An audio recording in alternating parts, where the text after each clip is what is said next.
Yo, what is up, YouTube? Welcome to the year 2 offseason in the Kansas Dynasty. I apologize, I tried to stream this, but nothing was going right. I could not get the video to actually play full screen. I couldn't even get my commentary to make me not sound like a robot. If you have any ideas how to fix my YouTube live streaming or Twitch live streaming, is happening on both. So if you have any ideas what I need to do to fix that, let me know, and I will stream one of these weeks of the Kansas Dynasty where you can see me play a full game, and I'll be talking live on YouTube or just streaming in general anywhere. You guys let me know if you know how to do that. If not, we'll just keep going how we are. Here are the bowl results. You see Notre Dame is the national champion of year 2. They go 12-1 and beat Texas A&M. We head into the offseason now. Alan McPherson, his target wins per year is 8. Right now he has a safe security because he's been improving. We got 6 and 7. He got beat down in a bowl game by Stanford and basically Christian McCaffrey. But we do not want to talk about that anymore. We are transitioning to the offseason to head into year 3. Here's a couple of coach changes, and here is the players leaving. Baldwin's actually projected to be round 2 draft pick. DeAndre Ford, he'll be gone. Didn't play much. Gonzalez is a big loss for us at receiver. He's a senior. He will be gone now. Spencer was our starting cornerback. He's not very fast, but he was decent for us. Moose is gone. Cozart, that's a big one. Next couple aren't very big until he gets to Hartzog Jr. He was big for us, as well as Kellen Ash and Darren Thompson. So we're losing some big pieces to this team, but we do get a second-round draft pick. Charles Baldwin does go second round in the NFL draft, so that should give us a little bit more of a better grade when we're trying to get these recruits to come to Kansas, because we have that stock now that people can get drafted here, and let alone second round. But now I'm just going to keep going through a couple of the teams. I tried to remember what you guys told me your favorite teams were in one of the last episodes, so I tried to stop on Florida and Michigan. I do believe some of you, and then obviously some of you guys are Kansas, and I already showed them, but here is Florida. We're at Jalen Tabor, Caleb Brantley. Obviously this is year 2, so some of these could be generic, or some of these could be players that didn't play much, so if you don't really recognize them, that would be why. As we just keep moving on, I stop on some random teams here. Iowa, that's my favorite team. If you have been on the channel long enough, you know that. But here is Iowa State in our conference, the Big 12, and we'll keep going down. There's Kansas State. They get a couple in the pro draft, but the big thing I'm looking for this offseason is we have to replace some of our big losses. The offensive line, that hopefully will progress well. We lost that big-time tackle that went to the NFL draft, our highest-rated player on the roster. Montel Cozart, that's going to be a huge loss. He progressed pretty well for us in the 2 years we had him. Sometimes he struggled. I'm not going to lie, he definitely struggled sometimes. He turned the ball over way too much for what we are looking to have here at Kansas, but he had a nice little balance of speed, and he could throw the ball at times. He had his good games, don't get me wrong. He definitely did, but he had his bad games. That is for sure. But like I said, he could really run the read option well, and really the offense that we had. So now, heading into year 2, you'll have to see some of our recruits and see if we have any QBs, but it looks like I may have to change up the playbook a little bit. I don't know if we really have a QB like that. Montel Cozart was really a guy that I was exactly looking for. Maybe a little bit better of an accuracy, throw accuracy and power, but he had good speed, and he could really run when we needed to escape the pocket or run the read option effectively. So that's a big loss. Darren Thompson at halfback. We have a really good replacement, Ryan Shadler, so I'm really looking forward to that. But we lost some big-time receivers in Bobby Hartzog Jr. and Gonzalez, both leaving the squad. And then we lost a few key pieces, if I could get it out. On defense, we lost the left outside linebacker, and we lost one of our starting cornerbacks, Colin Spencer. But we do get back Ian Peterson, so that's pretty big. But here is the people I've been targeting throughout the entire year. I got a couple already that I won't show you until signing day, but right now, here is the few that we have on our board. I'm planning on next year, maybe 4, 5, 6 weeks in or something like that, I'll give you an update on my recruiting, and then once again towards the later half of the season on week 12 or 13, I'll give you another update until we get into the offseason, so you guys have an idea of what I'm going after, and you guys can help me out a little bit, because at Kansas, I don't know if you guys would know this or not, but we do not get too many big-time recruits here in football. Basketball gets them all, but football, we do not get as big-time recruits, but we're going to have to work with what we got. It's hard to recruit on this game because you can't really pitch to them yourself like you could in previous ones. I'm pretty sure I've said this before in like the Iowa Dynasty or before in this Kansas Dynasty, but you just have to throw some points at them and hope they come. But the offseason one that I really like because you just really got to guess. You think you have a good lead on a player, but you could just throw barely any points into them, then another team would jump right in front of you and get them, or you could put way too much into a player that you could have used elsewhere. So we'll see what problems we run into here in year 2 offseason with the Kansas Jayhawks for the offseason recruiting points.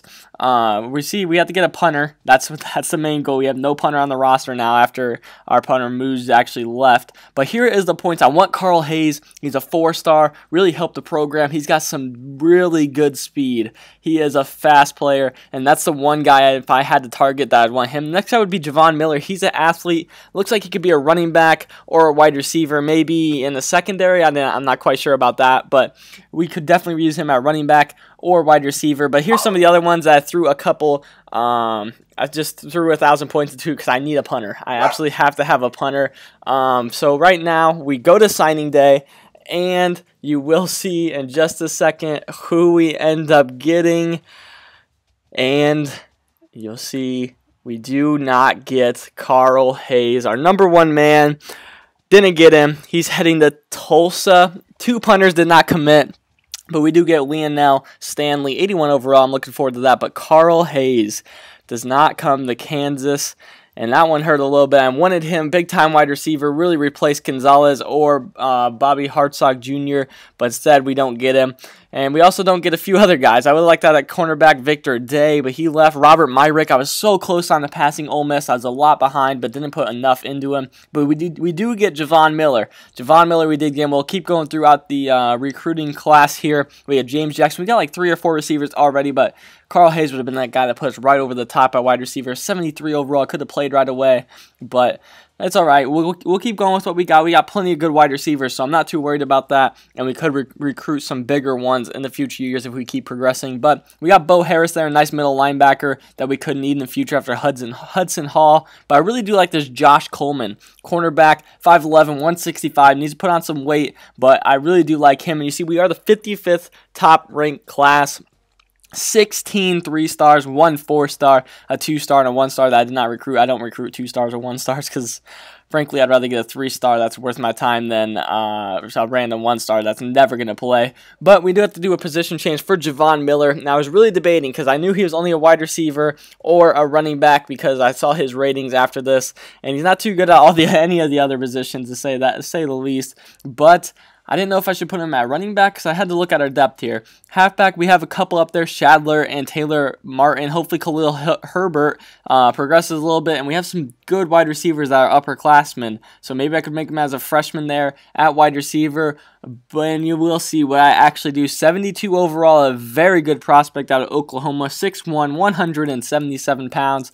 He's going to be 72 overall at either position, but I feel like we might need him more at halfback. So that is what I go with. And we'll head into the training results.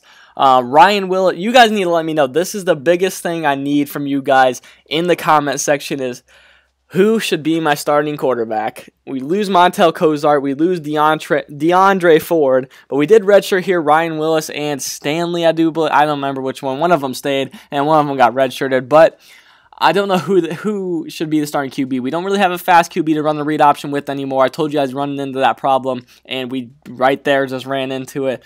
And I showed you the stats. You guys let me know. This one's on you guys who you want to go. Maybe I'll switch throughout the year. Maybe I'll have a package with one, package with the other, but I'd like to just stick with one single QB that I can really get all the snaps with and can get a comfortable feel with the team. But right now, this could be a very heavy running team. Ryan Shadler, he's only a junior, progresses to an 86 overall, plus 6 overall.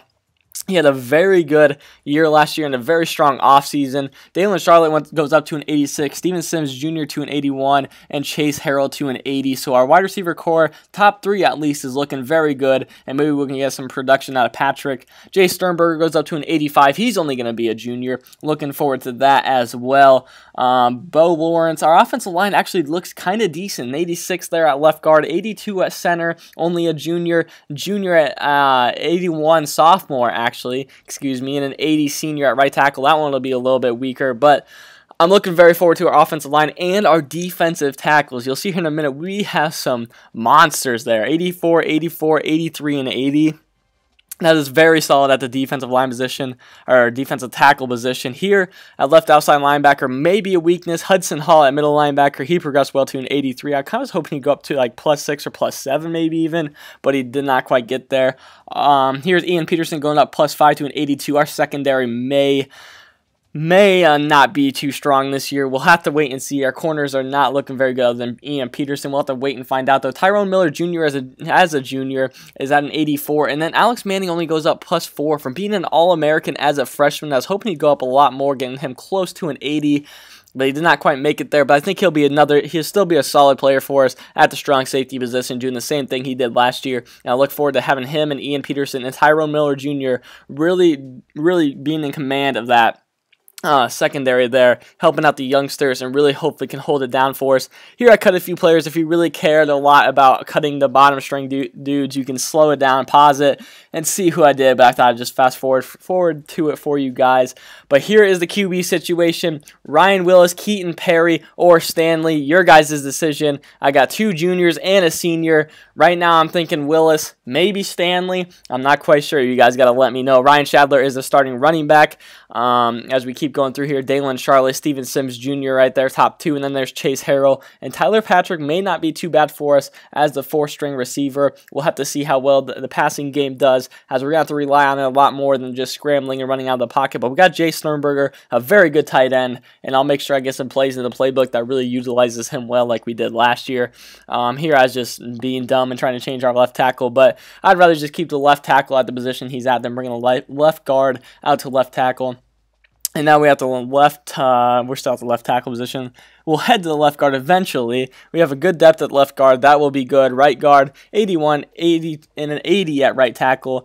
Defensive line will look decent, I guess. The outside rushers, I'm going to have to get a lot out of them. Our pass rush was almost non-existent from our defensive line, but Hudson Hall got in there quite a bit. So we'll have to see what that brings us next year, but I'm really hoping our defensive tackles can really stop the run this year or the read option that comes up the middle to them. I'm hoping they can do very good for us. I like the ratings we got there and some good depth there as well. And then our secondary, like I said, Ian Peterson has to be big, as well as Tyrone Miller Jr. and Alex Manning. I'm hoping them 3 can really step up, and maybe we'll get another corner. That'll be our other side starting corner that can really step up for us and make some plays. But that will basically be the depth chart for us. Other than that, just go around and change a few kick returning things. My goals right now, it's going to be tough. We can figure out the QB position. I think this team could be very good. Maybe 7 wins, maybe even 8 wins, because I do believe Hudson Hall and Alex Manning are really going to man that defense, and our improvements to the defensive line are going to be very solid. I'm almost thinking they're going to be way better than they were last year. Maybe not crazy better, because we will have our off games, but I'm just hoping our running game should be much improved from last year. We still have some very solid wide receivers, and we don't have any like really young guys that are not going to, or that aren't ready for the moment. All these players have experience. But right there, I hovered over our halfback there. Do you want me to redshirt our true freshman that I moved the halfback, who was an athlete? Would you like me to redshirt him? Do you think he'll leave after this year? He's right now at the 3rd string, I do believe. So you guys let me know if you want me to redshirt him, or you think I should keep him, try and give him some playing time. It's up to you guys. I don't want to redshirt him and have him leave, but I also don't want to keep him on the roster where he gets no playing time when I could have another year with him and he could progress 4 or 5 without even having a year of playing time. You guys let me know, but like I said, I'm hoping maybe 7, maybe 8 wins. 8 would be the ultimate goal, again, 8 wins and a bowl win this year. I really want a bowl win this year. We tasted a bowl game this last year and got blown out, but I'm hoping we can win a bowl game. But here is our schedule. Memphis in week 1, Nebraska in week 3, Idaho in week 5. Then we get the conference play with TCU, Oklahoma, Oklahoma State, Texas, Baylor, Kansas State, Iowa State, West Virginia, and Texas Tech. So let's get ready for year 3. Answer the questions I asked you guys throughout this whole video. Thank you guys for watching, and I apologize for the stream once again.